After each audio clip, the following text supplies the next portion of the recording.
With many speculating that newly hired Carolina Panthers defensive coordinator Ejiro Evero will bring his own patented 3-4 defense to Carolina, a lot of people have started to wonder just which players are going to take a jump in this 3-4 system. And in this video, I'm going to give you all my opinion on 4 players that I think will take an astronomical jump in this new system. And we're going to get into that right after this. From the foe, you dig?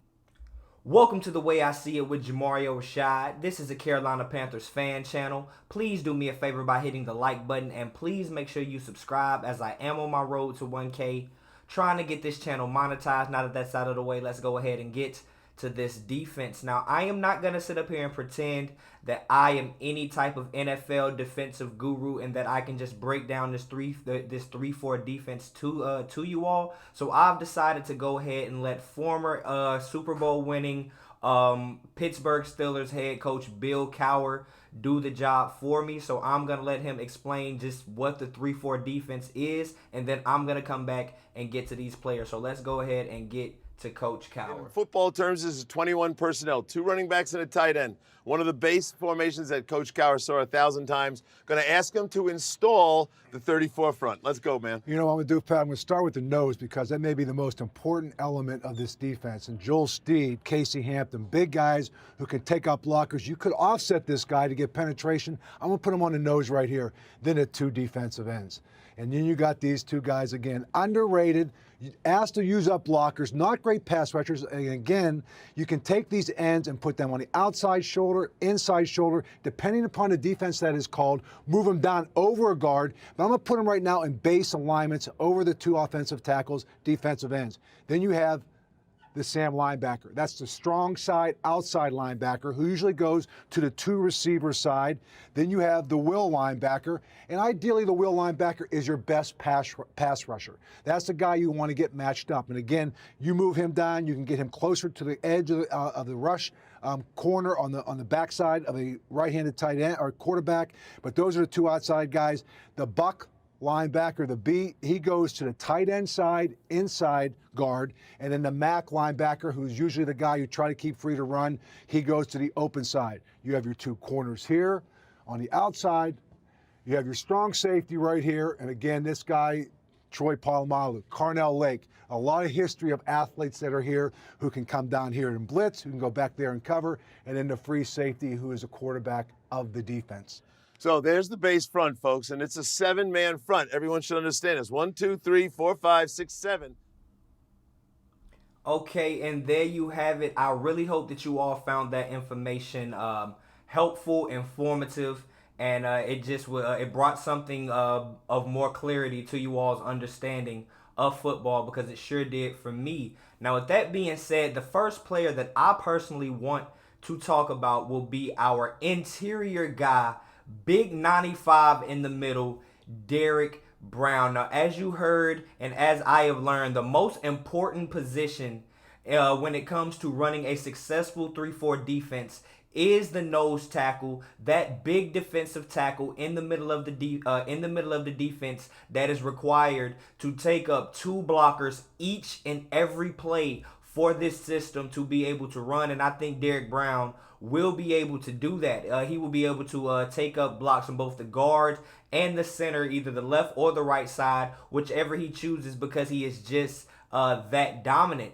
In the past, myself as well as many other Carolina Panthers fans complained about Derrick Brown's lack of pass rushing productivity. Now, with the switch in this system, his overall need to actually be an effective pass rusher will be a lot less than what it used to be, and we will not require as much from him. Now, in 2022, Derrick Brown only had 1 sack, but he had an overall PFF grade of 84.4, which was actually the highest defensive grade we had of any player over that entire year. He had 7 pass deflections as well as an interception and 67 total tackles. So he was a beast at the line of scrimmage, and although he was not putting up astronomical sack numbers, he was stopping running backs at the point of attack and at the line of scrimmage consistently, time after time, and he was a defensive stalwart to the point where the only game that Derrick Brown actually missed significant time was when we went against the Cincinnati Bengals. He only played 30% of the snaps in that game. And in that particular game, Joe Mixon ran for 153 yards and he scored 5 touchdowns. So that just speaks to how important Derrick Brown is to this team and how important and how effective he will be able to be when we make this transition into this 3-4 system. Now, with that being said, I'm going to move on to my next player, be it our hybrid safety, Jeremy Chinn. Now, the thing that I want to first talk about with Jeremy Chinn is within this new system, he is going to be able to use his versatile skill set to the best of his abilities, as opposed to when we were running a more traditional 4-3 in these past years, and they wanted him to either be a linebacker or a safety. Him being able to be versatile enough to be plug and play on both of these positions will allow him to not only play the Joker role, as you heard Coach Cowher speak about, but he will also be able to play that Sam linebacker that plays closer to the line of scrimmage, lines up in front of those tight ends, who has the ability to either play that coverage, drop into coverage, keep his eyes on the quarterback to actually stay there and spy. He can actually rush the quarterback, but he can do a countless number of things from that position. And with that being said, I want to highlight the fact that in his rookie year, when he actually was exclusively supposed to be playing linebacker, Jeremy Chinn had 117 tackles, 5 QB hits, 1 sack, 2 forced fumbles, 5 pass deflections, 1 interception, and 2 touchdowns. All of that culminating in him coming in second place for Defensive Rookie of the Year that year, only coming in second to Chase Young of the Washington Commanders. That just showed how dominant he was out the gate as soon as he hit the league. Now, since then, we've tried to box him in a little bit more in the safety position, but I don't think that is what's best for him. If we could either slide him over to the will linebacker on certain downs, slide Brian Burns into that interior defensive end role rather than having him lining up where I think he would be on that outside linebacker spot, and we could use Jeremy Chinn in that will spot as an extra rusher just to utilize all of his physical talents that he's displayed so far. No need to box him in, and in this 3-4 defense, I think Jeremy Chinn will be able to dig all the way to the bottom of his bag and show us all of his tricks, man. So for all of those reasons, I think Jeremy Chinn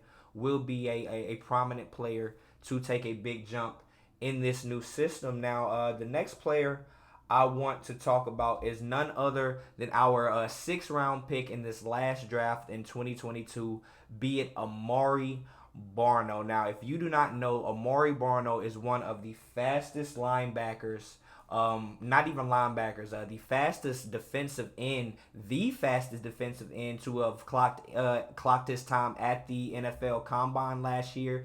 At 6'5", 245 pounds, he ran a 4.37 40, and he has just shown a tremendous ability to be able to use his long wingspan, explosive ability, and quickness to be an effective pass rusher. So much so that currently at that size, at his weight, but with those physical traits, the Carolina Panthers elected to run him primarily as the gunner on special teams this year in the 9 games that he was active. Now, I want to say that with those physical traits, that to me, that automatically translates to him being a monster in this 3-4 system. Why? Because outside linebackers who are speedy are at a very high premium within this 3-4 system.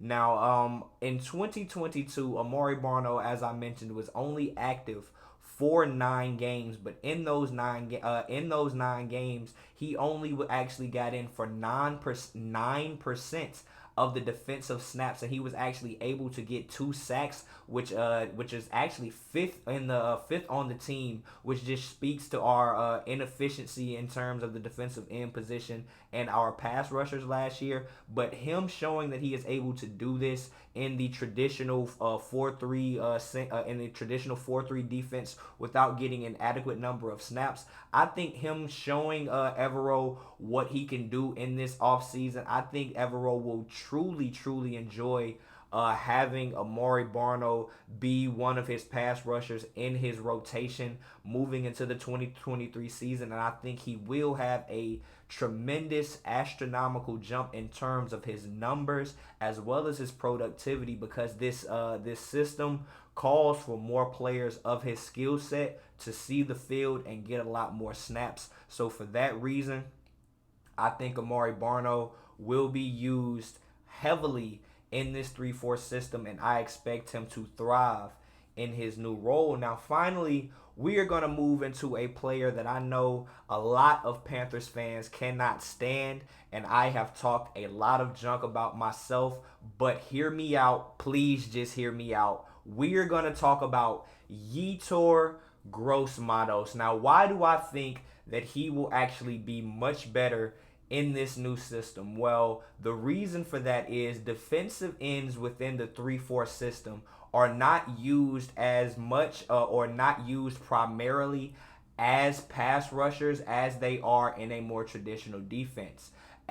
Just as Derrick Brown would as the nose tackle, the interior defensive ends, or the I guess you could say on the outside, but you have your two linebackers on the line as well. The two defensive ends, their responsibility in the 3-4 is more up to take up space and to create rush lanes for the linebackers to actually be able to put up that pass rush pressure as well as the occasional safety.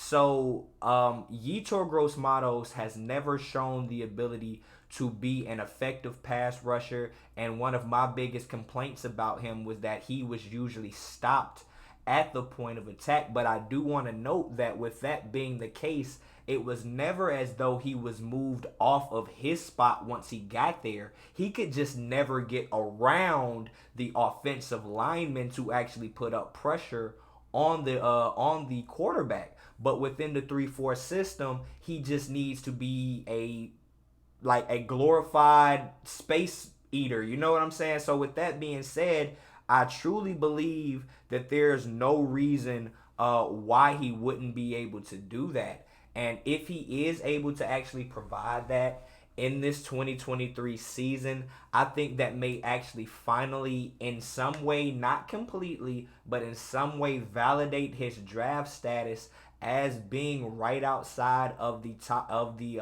first round just a few short years ago. He has not lived up to that in any way, shape, or form, and we leaned on this guy as we lost a prolific pass rusher that could have potentially been the defensive player of the year and played in the Super Bowl this year in Haason Reddick. One of the reasons the team felt comfortable letting him go was because they thought that the production from this guy was going to move forward. Well, he showed that in 17 games started, he only was able to get 2.5 sacks, and that is just not going to be his strong suit, and I don't see that changing.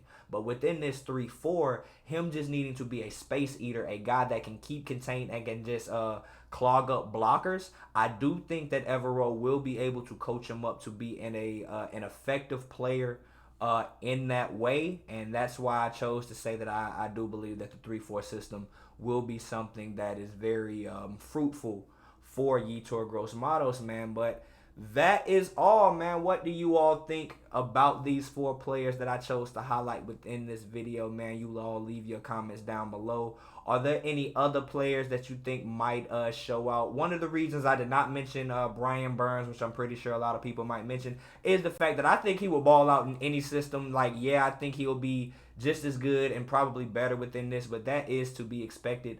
He is our guy. He is elite. But like I said, man, that is the end of the video. I am Jamario Rashad. This is the way I see it, and I'm out. Peace.